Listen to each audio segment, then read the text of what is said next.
بسم اللہ الرحمن الرحیم۔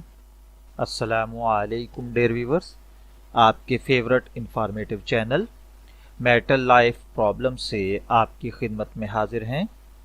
ہمارا آج کا موضوع گفتگو اپنی بیوی سے ٹوہ لینے کی عادت ہے۔ یہ ایک سوال ہے جو کہ ہم سے ایک بھائی نے پوچھا تھا۔ ان کے بقول کہ ان کی والدہ کی ایج 70 ایئرز سے متجاوز ہے، وہ ان کی بیوی کی اور اس شخص کی دو عادتوں پر اکثر ٹوکتی رہتی ہیں، اور یہ بات اکثر ان کے گھر میں جھگڑے کا باعث بنتی ہے۔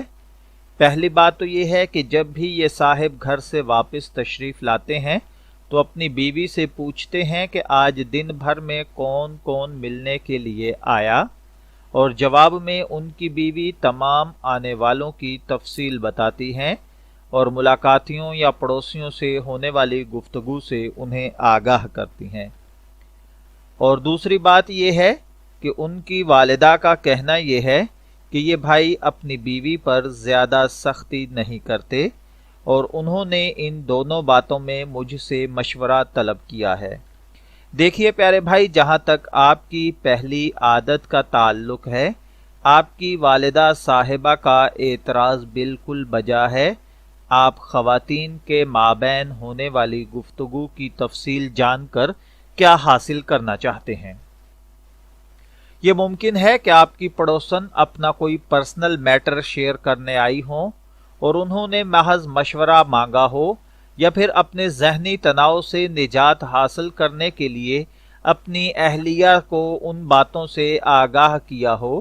یہ بھی ممکن ہے کہ وہ اپنے بے حد نجی معاملات پر آپ کی اہلیہ سے صلاح و مشورہ کرنے کے لیے آتی رہتی ہوں۔ اگر انہیں یہ علم ہو جائے کہ آپ کی اہلیہ ان سے ہونے والی گفتگو کے تمام تفصیلات سے آپ کو آگاہ کر دیتی ہیں، تو ممکن ہے کہ آئندہ وہ آپ کی اہلیہ سے ملنے کے بارے میں سوچنا تک پسند نہ کریں۔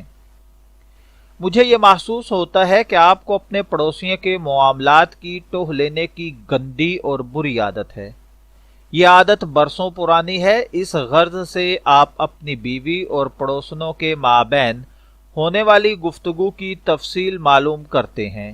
یہ طریقہ قطعاً درست نہیں ہے۔ حقیقت یہ ہے کہ آپ کی اہلیہ کے لیے بھی مناسب نہیں کہ وہ پڑوسیوں سے ہونے والی گفتگو سے آپ کو آگاہ کریں۔ نبی کریم صلی اللہ علیہ وآلہ وسلم کے ایک ارشاد سے واضح طور پر معلوم ہوتا ہے کہ دو افراد کی نجی نوعیت کی بات چیت اگر ہو تو انہیں ایک دوسرے کے راز دیگر افراد کے سامنے افشان نہیں کرنے چاہیے۔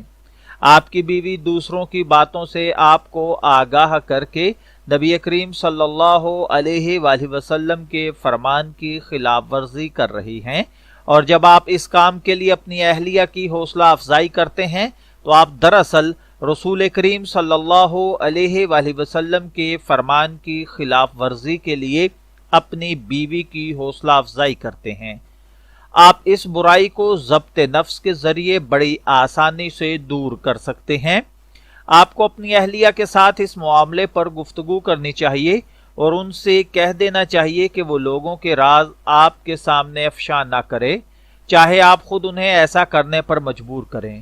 اگر کسی دن اپنے دفتر سے واپسی پر آپ اپنی اہلیہ سے دن بھر کی روداد سنانے کی فرمائش کرتے ہیں اور وہ انکار کر دیتی ہے، تو آپ کو اس پر ناراض یا پریشان نہیں ہونا چاہیے، بلکہ اس بات پر اپنی اہلیہ کی حوصلہ افزائی کرنی چاہیے کہ یہ بہتر رویہ ہے۔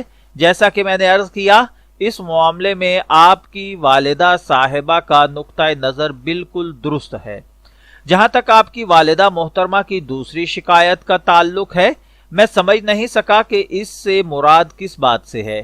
آپ نے صرف اتنا بتایا کہ آپ کی والدہ کو یہ اعتراض ہے کہ آپ اپنی بیوی کے ساتھ سختی کا رویہ کیوں نہیں رکھتے۔